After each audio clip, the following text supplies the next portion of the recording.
시청자 여러분 안녕하십니까? VOA 뉴스투데이 시작합니다.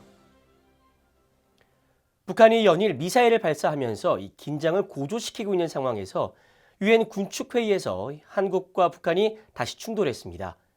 북한이 한반도의 긴장 원인을 미한 연합훈련 등으로 돌리자 한국은 도발을 정당화하기 위한 근거 없는 궤변이라고 일축했습니다. 안소영 기자가 보도합니다. 제네바 유엔 본부에서 30일 속개된 군축회의에서 북한 측은 핵무기 추구는 정당하다는 주장을 되풀이했습니다. 미국과 한국이 대규모 전쟁 훈련을 벌이면서 북한에 대한 적대시 정책을 펼치는 한 핵무기를 추구할 수밖에 없다면서 북한인 자위적 핵무력 강화를 멈출 수 없다는 기존 주장을 또다시 밝힌 겁니다. Today, it has become the world's most dangerous zone with the risk of the outbreak of war. The prevailing grave situation requires the DPRK to steadily step up its efforts to possess overwhelming response capability and full combat readiness to deter any forms of provocation. 한국 대표부는 정면으로 반박했습니다. 윤석미 제네바 주재 한국 대표부 군축회의 대표는 부당한 도발을 정당화하기 위한 근거 없는 북한 측의 궤변에 유감을 표한다고 밝히고 지난해부터 108이 넘는 탄도미사일을 발사하며 국제법을 노골적으로 위반하고 핵 선제 공격을 거론하며 공개적으로 위협하는 쪽은 북한이라고 비판했습니다. As you heard a little while ago, the DPRK every time struggles to muddy the cause and effect of the situation unfolding on the Korean Peninsula. But by now, everyone is well aware that the DPRK has developed its illicit nuclear and ballistic missile programs based on its own playbook. Our joint exercises and trainings are long-standing, routine, and defensive in nature. 윤 대표는 그러면서 미국과 한국의 대북 적대시 정책이라는 것은 존재하지 않는다면서 북한의 주장을 일축하고 미한 연합훈련을 통해 북한의 핵과 미사일을 효과적으로 억제하는 우리의 노력이 평화와 안보를 더욱 증진할 것이라고 강조했습니다. 그러자 북한 측은 발언권을 얻어 최근 미사일 발사는 자위권 행사라는 주장을 되풀이했습니다. The recent test fire of new types of weapon is a regular activity to enhance national defense capability to counter ever-growing military threat posed by hostile states. 회의에 참석한 튀르키예 대표부는 북한의 핵 미사일 프로그램은 안보리 결의 위반이라고 비판하면서 즉각적인 포기 결단을 촉구했습니다. We call on the DPRK to take urgent steps to abandon its nuclear and ballistic missile programs, violating UN Security Council resolutions. We urge DPRK to fully comply with its NPT obligations. 벨기에의 마크 드바이 트웨이브 제네바 주재 대사는 핵 확산 위기가 계속되고 있다면서 북한을 예로 들었습니다. 북한의 탄도미사일과 핵무기 프로그램의 기하급수적인 증가는 긴급한 대응을 요구한다고 말하고 특히 유엔 안보리 상임이사국들은 안보리 결의인 대북 제재를 준수해야 하며 북한이 방향을 바꾸고 북한의 비핵화를 보장하기 위해 필요한 조치를 취해야 한다고 강조했습니다. VOA 뉴스 안소영입니다. 러시아의 침공으로 전쟁을 벌이고 있는 우크라이나의 인접국가 체코와 폴란드가 북한과 러시아 간의 불법적인 무기 거래를 강력하게 규탄했습니다. 체코 외교부는 29일 북러 간 무기 거래에 대한 VOA의 논평 요청에 우리는 우크라이나의 열렬한 지지자로 남을 것이며 다른 어떤 행위자들도 러시아의 혐오스러운 제국주의적 침략에 동참하지 못하도록 동맹들과 협력할 것이라고 밝혔습니다. 체코 외교부는 앞서 지난 9일 유럽연합과 폴란드, 미국, 한국, 일본, 영국 등 48개국과 함께 발표한 공동성명에서도 러시아가 북한제 탄도미사일을 공급받아 우크라이나 공격에 사용한 것을 가장 강력한 용어로 규탄하며 이 같은 북러 간 협력이 유럽과 한반도, 인도태평양 지역 및 세계 안보에 미치는 영향에 대해 깊이 우려한다고 밝혔었습니다. 폴란드 외무부도 VOA에 폴란드는 미사일 기술 등 북한에서 러시아로의 불법적인 무기 이전을 규탄하며 이 같은 행위들은 다수의 유엔 안보리 결의에 대한 명백한 위반이라고 비판했습니다. 미국 오바마 행정부와 트럼프 행정부에서 국방장관과 국무장관을 역임했던 전 장관들이 의회에 출석해 북한과 중국, 러시아, 이란의 무기 거래와 연대 강화에 우려를 나타냈습니다. 이들은 미국이 중국 공산당을 저지하는 데 초점을 맞추고 한국 등 동맹들과의 연대를 강화할 것을 제안했습니다. 조은정 기자가 보도합니다. 미국 하원에 미국과 중국 공산당 간 전략 경쟁에 관한 특별위원회가 개최한 청문회에 리언 파네타 전 국방장관이 출석했습니다.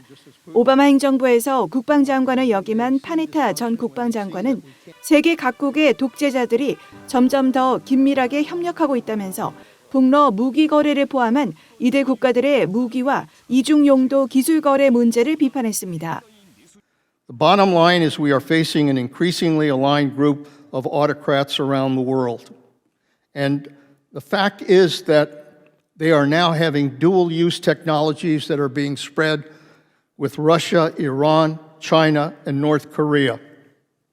파네타 전 장관은 그러면서 이 같은 도전에 맞설 수 있는 유일한 방법은 동맹과 함께 대응하는 것이라며 북대서양 조약기구 나토와 미국과 일본, 호주, 인도의 안보협력체 쿼드, 또 일본과 한국과의 관계를 강화해야 한다고 강조했습니다. 전임 트럼프 행정부에서 국무장관을 역임했던 폼페오 전 장관은 중국, 러시아, 이란, 북한, 베네수엘라가 새로운 악의축을 형성하고 있다고 지적했습니다. 그러면서 이들 국가들은 전 세계의 위험한 모델을 강요하고 있으며 개인과 종교의 자유를 통제하고 이웃 국가를 침략하면서 강압과 학대를 일삼고 경제 식민주의가 일반화되는 체제라고 비판하면서 미국의 역할 축소를 우려했습니다. We've got deterrence lost in Europe. We have deterrence lost in the Middle East. We are on the cusp of losing that very deterrent model in Asia as well. One could argue that elements of that have already been lost. Chairman Kim, who I spent way too much time with, Chairman Kim has now talked about the absence of any desire for peaceful reunification with the Republic of Korea. That is a change that is important. 폼페오 전 장관은 이어 미국은 중국 공산당에 대응하고 방어하는 것이 아니라 중국 공산당을 저지하는 데 초점을 맞춰야 한다고 주장했습니다. 민주당의 션텔 브라운 의원은 미국이 규칙에 기반한 국제 질서의 수호자로 남아야 한다며 영내 동맹국 등에 대한 굳건한 방위 공약 이행을 강조했습니다. When democracies anywhere are threatened, whether Japan, South Korea, or Taiwan, it is our moral duty to step up and lend a helping hand. 한편 공화당 소속의 마이크 갤러거 미중 전략경쟁특위 위원장은 북한이 러시아의 전쟁 노력을 지원하기 위해 1,000개가 넘는 컨테이너 분량의 군사 장비를 제공했다고 지적하면서 국제 현안으로 떠오른 북러 무기 거래 문제에 대한 우려를 나타냈습니다. VOA 뉴스 조은정입니다. 미국 공화당 하원 의원들이 미국 자동차 업체 포드사와 계약을 맺은 중국 업체들이 북한 정부 등과 연관돼 있다며 미국 정부의 제재를 촉구했습니다. 미국 하원의 중국 공산당 특별위원회는 29일 보도자료를 통해 마이크 갤러거 위원장이 하원 에너지상무위원회 위원장인 캐시 맥모리스 로저스 의원과 함께 지난 22일 이런 내용의 서한을 토니 블링컨 국무장관과 제닛 옐런 재무장관 그리고 지나 레이몬도 상무장관에게 보냈다고 밝혔습니다. 의원들은 포드사가 계획 중인 배터리 공장 건설과 관련해 중국 군대와 북한 정부, 중국 공안부에 동일한 유형의 정보기술 IT 도구를 공급하는 최소 4개의 중국 기업의 기술과 소프트웨어를 사용할 계획이라는 증거를 발견했다면서 관련 조사와 제재를 요구했습니다. 위원회가 검토한 자료에 따르면 해당 중국 기업 중 한 곳은 미국과 유엔의 대북 제재 대상인 북한 만수대 창작사의 해외법인 만수대 해외개발회사 그룹이 제조한 제품을 판매하고 북한 외무성과도 연계된 것으로 나타났습니다. 포드 측은 30일 서한에 대한 VOA의 논평 요청에 사업 전반에 걸쳐 모든 정부 규정을 준수하기 위해 항상 노력해왔으며 앞으로도 최선을 다할 것이라며 포드의 공급업체는 인권보호 등 우리의 높은 기준과 행동 강령을 준수해야 하며 그들이 협력할 수 있는 공급업체에도 이런 요건을 확대 적용할 의무가 있다고 밝혔습니다. 미국 국무부가 북한 당국이 한국의 드라마를 시청했다는 이유로 16살 청소년들에게 12년의 노동교화형을 선고했다는 보도와 관련해 깊은 우려를 표하면서 북한 정부의 국제인권 공약 준수를 촉구했습니다. 국무부 대변인은 30일 관련 보도에 대한 VOA의 논평 요청에 우리는 단순히 텔레비전 프로그램을 시청했다는 이유로 이들에게 가해진 처벌의 심각성과 기간에 대한 소식에 깊은 우려를 표한다고 밝혔습니다. 그러면서 우리는 북한 정부가 국제인권 공약을 준수할 것을 지속적으로 촉구하며 또한 북한 당국이 외부 정부에 대한 접근을 금지하는 규제법을 폐지할 것을 촉구한다고 강조했습니다. 또 UN 북한인권조사위원회 COI 보고서가 발표된 지 거의 10년이 지났지만 북한의 인권 상황은 계속 악화하고 있다고 지적하면서 국제사회는 북한의 인권 존중을 증진하기 위한 조치를 취할 것을 촉구한다고 밝혔습니다. 앞서 한국의 샌드 연구소는 최근 평양의 16살 소년들이 한국 드라마를 시청하고 유포했다는 이유로 지난 2022년 12년의 노동교화형을 선고받은 영상을 입수해 자체 유튜브 채널과 영국 BBC 방송을 통해 공개했었습니다. 미국 정부의 북한 인권 개선과 정보 촉진 관련 기금을 받는 민간단체들이 국무부 주최로 워싱턴에서 회의를 열었습니다. 이 회의에 정통한 복수의 소식통은 30일 VOA에 국무부 민주주의, 인권, 노동국이 이날 북한 관련 인권과 자유증진, 책임규명, 정보 유입 활동 등을 하는 단체들을 초청해 워싱턴의 한 호텔에서 나흘 일정의 비공개 회의를 열었다고 전했습니다. 회의에 초청된 단체들은 미국과 한국, 캐나다, 영국에서 활동하는 시민사회단체와 싱크탱크 10여 곳으로 줄리 터너 북한 인권특사 등 국무부 관계자들을 포함해 40에서 50여 명이 행사에 참석한 것으로 알려졌습니다.